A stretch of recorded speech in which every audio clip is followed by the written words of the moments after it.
E aí pessoal, tudo bem? Sejam bem-vindos mais uma vez ao meu canal. Hoje a gente vai falar sobre Documents, que nada mais é do que uma representação um para um de documentos que estão guardados numa base dentro do MongoDB. Cada documento é uma instância de um modelo que a gente já viu nos outros vídeos anteriores, né? E aí tem várias maneiras da gente buscar esses documentos da base do MongoDB. Claro que a gente não precisa passar por todas elas, mas eu só queria mostrar algumas maneiras que a gente faz para buscar e de repente para atualizar um documento, tá? Então, ó, baseado no que a gente viu no vídeo passado, a gente tem esse nosso esquema aqui, que eu dei o nome de MySchema, que tem essas informações aí e tal, que é só o nome e a quantidade. Deixa eu colocar um código aqui, tá, pessoal? E aí isso aqui vai ser um number, para a gente ter alguma coisa distinta só do vídeo passado, porque na verdade eu acho que hoje é mais talvez uma revisão, né? Mas eu queria mostrar para vocês como quando a gente vai buscar alguma coisa no banco de dados, nesse banco de documentos que é o MongoDB, e traz essa informação, a gente normalmente está fazendo isso para atualizar ou para mostrar numa tela. Então, quando a gente está criando uma API, por exemplo, a gente vai ter uma API que busca pelo nome, que busca por um ID, que busca por um código, como eu coloquei aqui, né? Então, uma das maneiras que a gente pode fazer, imagina que a gente tem a nossa API, se você não sabe do que eu estou falando de API, assista-se o REST API, que na verdade foi uma das séries de vídeo que eu fiz aqui, que criou esse spin-off para o Mongoose, tá? Então, lá a gente tem essas informações do que é API, mas nada mais é do que uma série de funções na qual a gente recebe uma chamada com alguns dados, a gente utiliza esses dados para fazer alguma execução e retorna alguma coisa para o cliente, ou não retorna nada. Mas digamos o seguinte, que a gente tem uma aplicação lá no React Native, por exemplo, onde a gente quer atualizar esse dado aqui. O que a gente pode fazer? Primeira coisa, né? Deixa eu voltar uma coisa aqui. Deixa eu voltar isso aqui. Eu vou apagar isso aqui, na verdade, do vídeo passado. E aí a gente lembra que a gente tinha o nosso box aqui, que é baseado nesse esquema. Eu vou criar também um code e colocar number. E aí o que acontece? Não, nem preciso desse code aqui, não. A gente já tem algumas coisas no banco de dados, né, no banco de documentos aqui, ó, que está no boxes aqui. A gente tem algumas caixas aqui, né? Podia ser qualquer coisa, pessoa, blá, blá, blá, pode ser qualquer coisa, pessoal. Mas, na verdade, o que acontece? Quando eu venho aqui e faço box, eu tenho uma infinidade de funções de find, por exemplo, para eu buscar. Eu posso fazer uma busca, eu vou passar alguns parâmetros, posso fazer um find by ID and remove, find by ID and update, find one and remove, find one and update. A gente tem uma infinidade de métodos aqui para a gente poder fazer o que a gente quiser. Isso que é legal do Mongoose, ele já traz isso para a gente e facilita bastante a nossa vida. Então eu vou escolher o nosso Find by ID. E aí, o que acontece? A gente vai receber um ID aqui, certo, pessoal? Hoje a gente não vai consultar e mexer no banco, mas digamos que ele recebe um ID e aqui eu tenho uma outra função que controla o erro e, de repente, a nossa caixa ou o nosso documento que a gente foi buscar. E aí a gente vem aqui, né, dentro da nossa função, o que acontece? A gente tem que tratar o erro sempre. Então, se existir o erro, eu poderia fazer um return handle error e colocar o nosso erro aqui. Essa é uma função que não existe aqui, né? Mas eu poderia, por exemplo, chegar aqui e fazer uma função const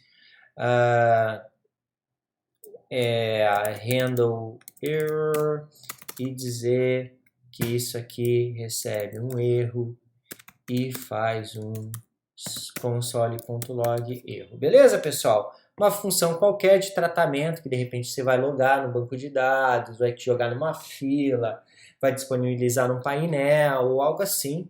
Mas é importante que você trate o erro aqui dentro. Depois de eu tratar, eu posso chegar e falar assim, doc.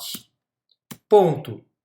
Por exemplo, qtd igual a, não sei, 15, por exemplo. Aí depois que eu faço isso, eu venho aqui no meu doc e posso dizer save. E lá no save, o que eu poderia fazer? Eu poderia de novo pegar e criar, por exemplo, uma função aqui de erro e o meu doc, né?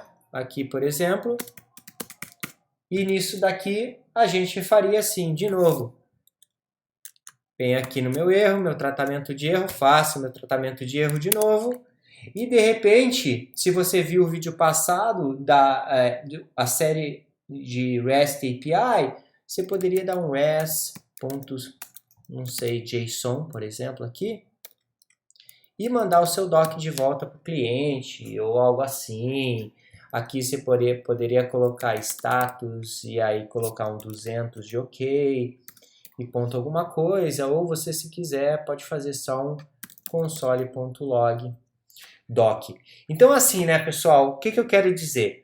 É que quando a gente for trabalhar realmente com uma API, a gente pode utilizar o Find by ID, busca o que eu tenho que fazer, né? Em vez de eu passar dentro aqui, isso aqui poderia estar dentro de uma função, por exemplo, eu poderia ter uma outra função que recebe um documento, vamos fazer um exemplo aqui, ó.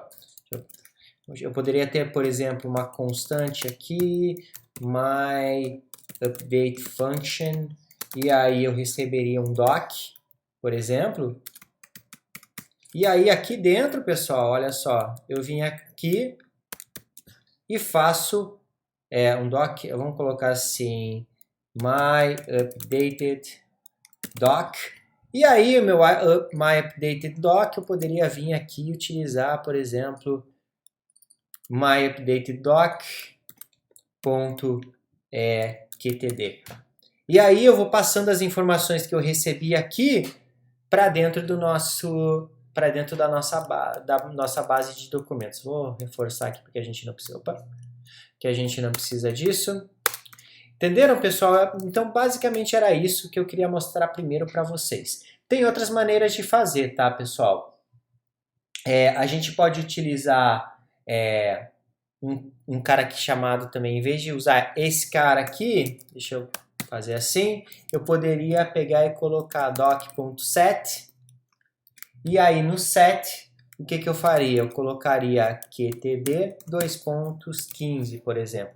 Isso funciona também, é uma outra maneira da gente fazer uma atualização, tá? Que mais? Essa era uma maneira.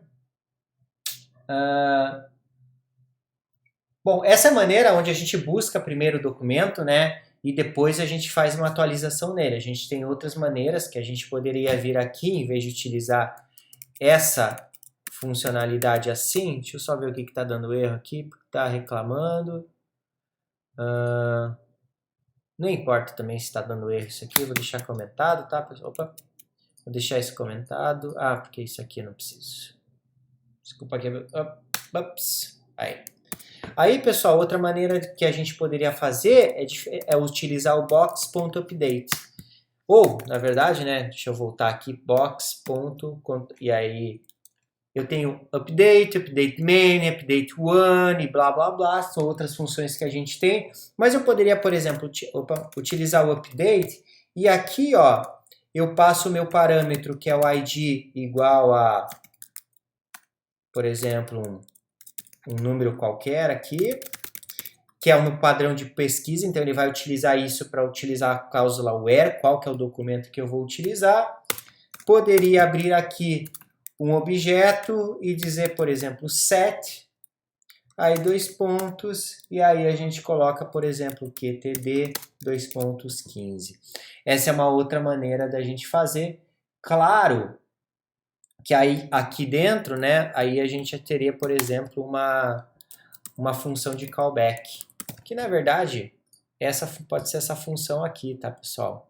Que a gente utiliza dentro do outro. Uma outra função aqui, por exemplo, que seja erro, e aí o meu doc, e aí esse negócio faz alguma coisa aqui, clg, e aí doc. Se não tiver erro, claro, né? Deixa eu tratar o erro aqui. E aí, se erro, handle error, e aí o erro, senão ele faz o console do nossa informação. Mas o que acontece? Às vezes o que a gente quer, né, como eu falei antes, é a gente fazer, né, o Find by ID, porque a gente vai utilizar, e tem uma outra forma também, além dessa daqui, pessoal, que é utilizar o box, de novo, nosso modelo, e aí tem o Find by ID and Update, né, que é uma outra forma, aí a gente passa o ID aqui de novo, vou até copiar aqui porque eu tô com preguiça, hoje é sexta-feira, quero abrir uma cerveja, vou vir aqui colocar a informação que eu quero atualizar, né, e aí poderia, de repente, colocar minha função de callback também aqui no final, que é a nossa funçãozinha aqui de callback aqui. Já vou até copiar e colar. Podia até criar uma função de callback sempre igual, né? E é isso aí, pessoal, que eu queria mostrar para vocês. Então, assim, tem uma infinidade, né? Esses métodos find and update, find e remove, eles são estáticos do modelo, né? Aqui o primeiro, a gente não utilizou um estático do modelo, a gente buscou a instância, né? E lembra, não sei se vocês lembram, eu fiz o vídeo que é muito importante saber, que a gente tem que dizer para o MongoDB que a gente modificou determinado campo. Aqui funciona, tá, pessoal? O que não funciona, por exemplo, é quando eu tenho um campo de data e aí o date, o campo de date no JavaScript, ele tem vários métodos dentro desse campo date para você adicionar meses, dias e coisas assim. Se a gente usar esses métodos, o Mongoose não sabe que você modificou o objeto, mas quando a gente está modificando o objeto raiz, que é a quantidade, é um número, uma string, ele vai identificar e vai salvar, tá, pessoal? Essa é a grande diferença em relação àquele outro vídeo. Se você não viu o vídeo, dá uma olhada aqui nos vídeos anteriores, que é o vídeo que eu falei que era muito importante, que era uma informação muito importante em relação ao MongoDB.